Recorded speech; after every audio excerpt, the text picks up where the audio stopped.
So Romans 3:4, let God be true and all men be liars. Hope you all are doing well this morning. I'm on my way to work, and I wanted to spend a quick minute talking about transformation. And I wanted to spend a quick minute talking about something that you will encounter as you embark on this journey of transformation. Be transformed by the renewing of your mind through Christ. So the beauty of this is I'm going to put this application in terms of recovery, because that's really how it spoke so loudly to me.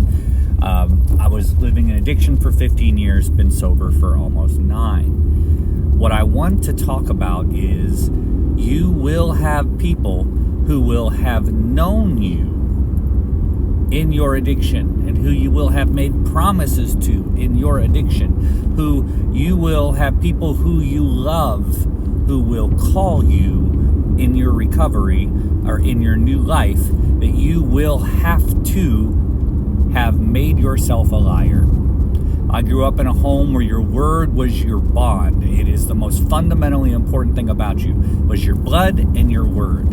And like many people who lived in addiction, I had cycles where I would try my best to quit and inevitably fall back into my addiction. And one of the things that kept happening over and over and over was I'd get on a good streak of non-usage, and then suddenly have a moment where somebody would call me. They would need me. They'd be out one night. They would need someone to come and pick them up, or they would need some kind of assistance, and they would need me to come and pick them up late at night, or they would need me to put myself in a position to compromise my recovery, and I would inevitably compromise my recovery.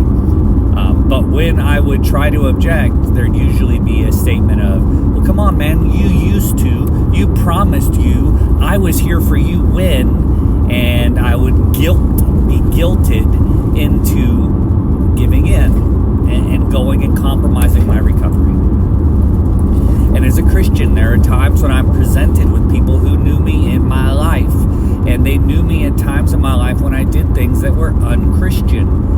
And part of, there would always be, but I was there for you when, I was there for you here, why won't you come now?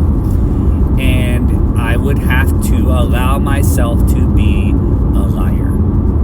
And for somebody who your faith is an integral part of your core being, you're trying to have integrity, that statement, that weight of being a liar can be really, really heavy.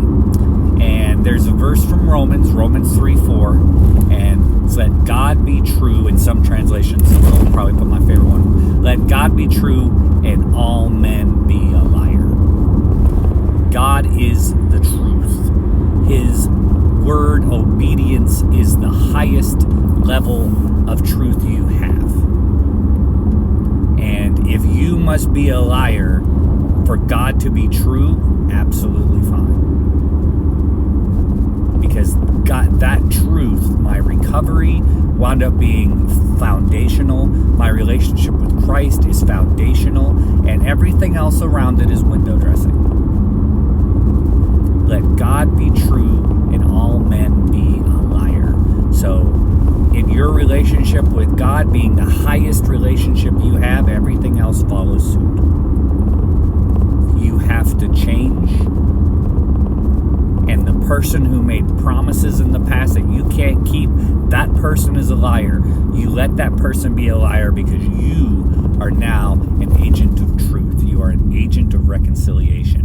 You are being transformed by the renewing of your mind.